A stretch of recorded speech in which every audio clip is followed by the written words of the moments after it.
What if the moment you stop chasing someone is the exact moment they start thinking about you non-stop? Not maybe, not sometimes, every single time. Here is the thing nobody tells you about avoidance. They are wired in a way that makes your absence louder than your presence ever was. And when you go quiet, something happens inside their mind that even they cannot explain. Something that makes them reach for their phone at 2 a.m. just to stare at your name. And by the end of this, you are going to understand exactly what is happening in their head, step by step, and what you should actually do with that information. Before we go any further, I want you to drop one word in the comments right now. Just one word. Tell me if you are currently in no contact with an avoidant or thinking about it. Drop the word silence in the comments below and let me know where you are at, because your story matters and I read every single one.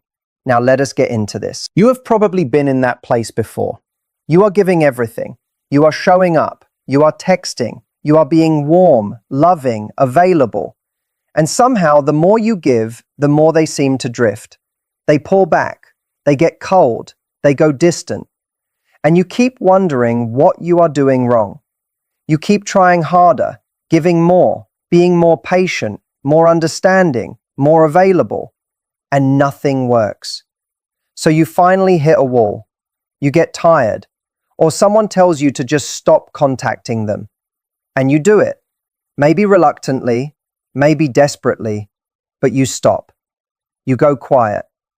And now you are sitting there wondering what is actually happening on their end. Are they even thinking about you? Do they care? Did they even notice? Oh, they noticed. And here is where it gets really interesting. To understand what happens inside an avoidant mind when you stop contacting them, you first have to understand how an avoidant mind actually works. Because it is not like yours. It does not function the same way. And once you see this clearly, everything about their behavior is going to start making a lot more sense. An avoidant person developed their attachment style for a very specific reason. Somewhere early in life, usually in childhood, they learned that needing people leads to disappointment. They learned that getting too close means getting hurt, that depending on someone means eventually being let down. So their whole system, their whole internal wiring developed a defense mechanism. Pull back before it gets painful. Create distance to stay safe.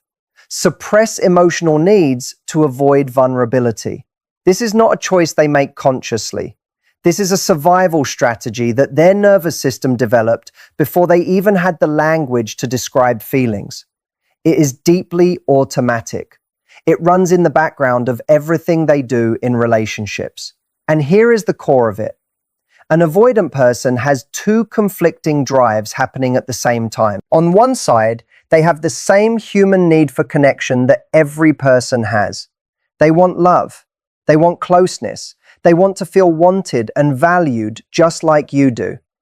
On the other side, they have this deeply ingrained fear that closeness equals loss of self or eventual pain. So closeness feels threatening even when it is genuinely good. These two drives are in constant tension. And when you were around, consistently available, consistently reaching out, you were feeding the second drive. Not because you did anything wrong, but because your consistent presence activated their defense system. The closeness started feeling like too much. Their instinct was to create space, to regulate the discomfort by pulling away. And you probably felt that pull away and chased harder, which activated their defense even more, which made them pull back even more. It is a loop, and it is exhausting for both of you. But then you stopped, and now something entirely different is happening. Let us walk through exactly what goes on inside their mind when the contact stops. And I want you to stay with me through all of this, because each stage builds on the last, and the picture only becomes complete when you see the whole thing. The first thing that happens when you stop reaching out is something that sounds almost insulting at first. They feel relief. Yes, relief. Do not let that hit you the wrong way. I know it stings. I know you want to hear that they immediately panicked and started missing you. But here is why the relief actually works in your favor.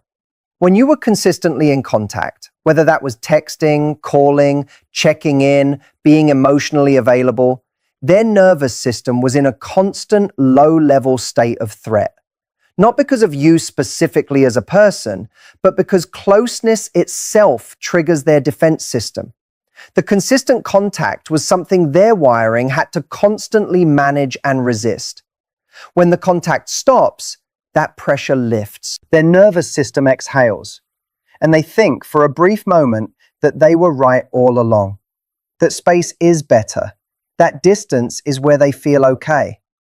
This relief phase does not last long, but it exists, and understanding it will save you from making a critical mistake. The mistake of reaching out again too soon just because silence feels unbearable. Because if you reach back out during this relief phase, you just confirm for them that distance works, that pulling back gets them what they want. So you have to let this phase pass, and it will, because what comes next is the first crack. After the relief settles, and this can take a few days or sometimes a couple of weeks depending on how long the relationship was, they start to notice something, the absence. And the noticing starts quietly. It is not dramatic at first, it is subtle. They reach for their phone and realize there is no message from you. They have a moment in their day. Something funny happens or something frustrating, and their first instinct is to tell you. And then they remember that you are not there right now. They see something that reminds them of you. A song, a place, a phrase. And there is a small internal pause. This is not the big emotional wave yet. This is just the first ripple. But it is significant because it is the first time they are experiencing your absence rather than managing your presence. And there is a massive difference between those two things. When you were present, they were managing, they were regulating, they were keeping distance to stay comfortable. But now you are not there to manage.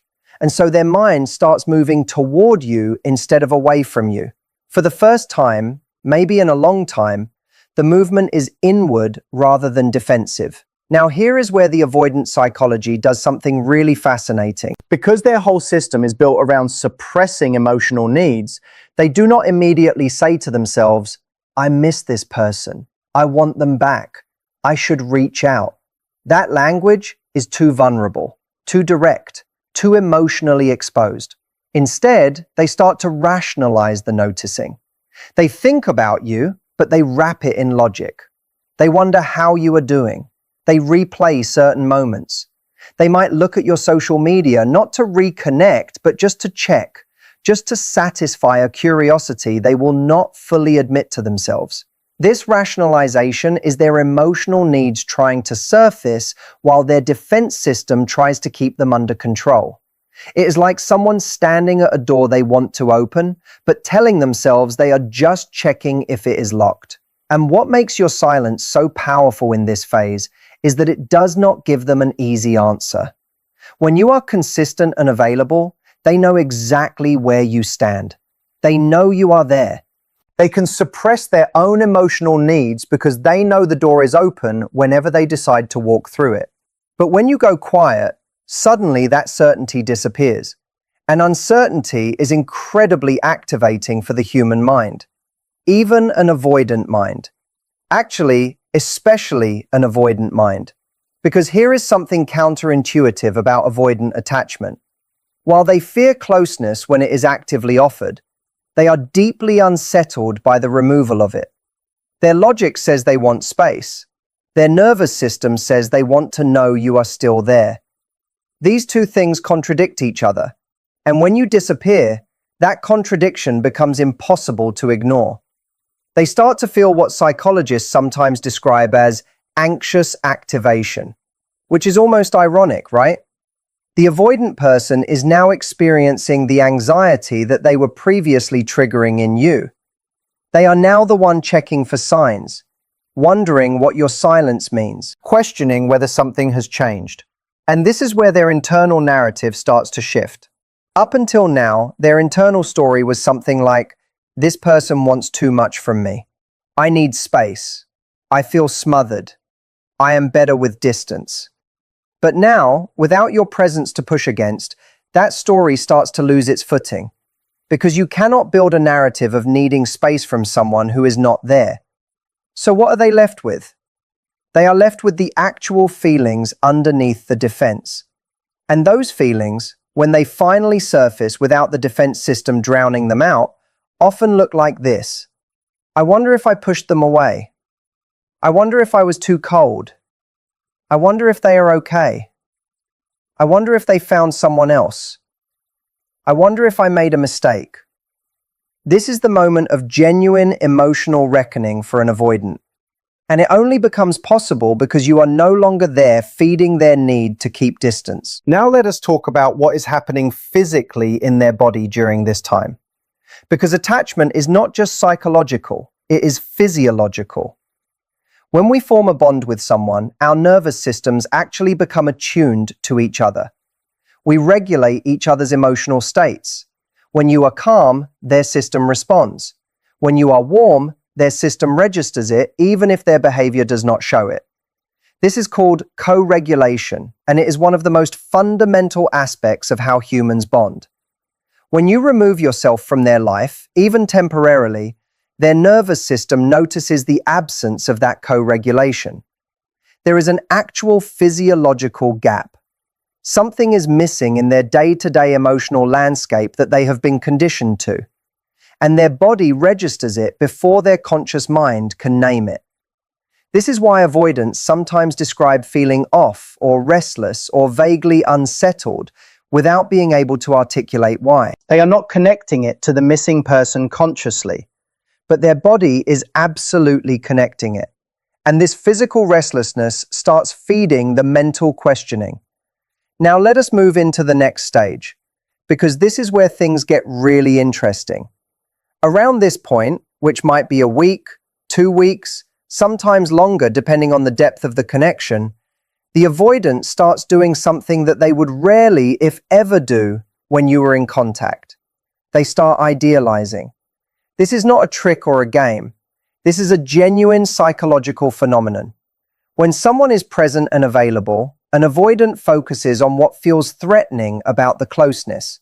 They notice the pressure, the expectations, the vulnerability required. These become the dominant mental notes. But when that person is absent, those threatening elements disappear too. What is left behind is the memory of connection without the feeling of threat. And so the mind starts to remember the good parts, the warmth, the laughs, the moments that felt genuinely beautiful, the feeling of being truly known by someone. They start replaying specific scenes. A conversation you had at 2 a.m. that felt surprisingly deep. A moment when you made them laugh unexpectedly. A time when you understood something about them that nobody else seemed to get. These memories start rising to the surface. And without the daily management of your presence to push them back down, these memories carry real emotional weight. This is when the avoidant starts to genuinely miss you. Not in the intellectual, I noticed the absence kind of way from earlier, but in the felt, this hurts kind of way. And this is also when the second internal conflict begins to show itself, because missing you feels like exactly the kind of vulnerability they have spent their whole life protecting themselves from. Feeling this much, needing someone this much, it is uncomfortable in a way that goes very deep for them. It touches on the original wound, the one that taught them that needing people leads to pain. So what does an avoidant do when they start feeling something this uncomfortable? They look for a way to manage it. And they usually start with what I call the justification loop. This is where they begin cycling through reasons why what they are feeling is not what it seems. They tell themselves things like, I am just used to the routine. I do not actually miss them specifically. It is just habit. I would feel this way about anyone I stopped talking to. I am just a little lonely today. This is their defense system working hard to reframe genuine emotional need as something less vulnerable, something they can dismiss, something manageable. But here is the thing about the justification loop. It only works for so long, because the feelings keep coming. And each time they push them down and reframe them, the feelings come back a little stronger, a little more insistent, because the truth underneath is real. And real things have a way of persisting. And as the justification loop starts failing, something else begins to happen. They start asking themselves the question that changes everything. Did I mess this up? This question is massive for an avoidant because their whole protective identity is built around not needing to answer this question, around being the one who is self-sufficient, the one who does not need anyone badly enough to have messed something up by letting them go. But when your silence persists, when you do not come back with another text or another phone call or another demonstration of your feelings, they cannot answer the question by default. They cannot just say, "No, I did not mess it up." They are still there because you are not still there. And so the question lingers, it gets louder, and it starts pulling at other questions underneath it. Was I too cold? Did I give them enough? Did I take them for granted? Did I push them away with my distance? Do they think I do not care? Do they think I do not feel anything? These questions are extraordinarily uncomfortable for an avoidant to sit with. They have spent years, probably their entire adult life, not having to sit with questions like this. Because their distance always kept the emotional stakes low enough that it never really mattered. But something about this particular silence from you is making it matter. And here is why. Because the length of your no contact, the steadiness of your silence, communicates something that all of your words and all of your demonstrations of love could not communicate when you were there. It communicates that you have a limit, that you will not wait indefinitely, that your presence is not unconditional, that you have a sense of your own worth that supersedes even how much you care about them. And this is something that an avoidant has almost certainly never experienced before, or at least not from someone they genuinely cared about. Because typically, the people who care about avoidance stick around. They tolerate the distance. They accept the inconsistency. They keep showing up. They keep trying. And while that shows love, it also inadvertently confirms the avoidance internal model, which says, my emotional unavailability has no real consequence. People stay regardless. But you stopping contact interrupts that model. It introduces a variable their system did not account for. It says, actually, your emotional unavailability does have a consequence, and I am willing to enforce it. And this is deeply, genuinely unsettling for them. Not in a manipulative way, not in a game-playing way, in a real, this matters to me and I might have lost it way. Now let us talk about something that happens in this phase that most people never see, because it happens entirely internally, and the avoidant will almost never talk about it openly. They start rehearsing. Mentally, privately, in the quiet moments of their day, they start thinking about what they would say if they reached out to you. They draft messages in their heads. They imagine conversations. They think about how they would explain themselves or what they would even want to say. And this internal rehearsal is significant because it shows that they are moving toward you, not away. For the first time, the motion of their mind is in your direction. They are thinking about closing the gap rather than maintaining it. But they do not send those messages. They do not make that call. And here is why. Because even with all of this internal movement, their core fear has not gone away. The fear of vulnerability, the fear of rejection, the fear that if they reach out and you do not respond the way they hope, it will confirm exactly what they have always believed, that needing people leads to pain. So they hover, they write and erase, they pick up the phone and put it down. They go to your social media and look at your profile without doing anything. They are in this in-between space where the desire to reach out is growing, but the fear of what reaching out means is still present. And this hovering phase is one of the most important moments of your no-contact period. Because what you do, or more precisely, what you continue not to do during this phase makes all the difference. If you break the silence now, if you reach out during their hovering phase, you immediately relieve the tension. And you relieve the tension before they have gone all the way through the process of reckoning with their own feelings, before they have fully sat with the question of what they might lose, before they have arrived at the moment of genuine choice. By staying quiet, you are not being cruel. You are not playing a game. You are actually giving them the space to complete an internal journey that they cannot complete while you are actively present. Because your presence will always activate their defense system before they can get to the real feelings underneath. The silence is the only environment in which an avoidant can actually hear themselves. And what they start to hear in that silence is the thing that usually gets drowned out by all of their distance and all of their self-sufficient narrative. No contact affects avoidance more deeply than most people realize. At first, they may feel relief, but over time, something shifts. They begin comparing the version of you who was always chasing, always available, with the version of you who is now quiet, grounded, and no longer seeking their validation. And strangely, this version of you feels safer to them, not because playing hard to get works, but because someone who is emotionally grounded and not dependent on their attention feels less threatening and more attractive to an avoidance nervous system. Your silence forces them to imagine a future without you. Before, they assumed you would always be there.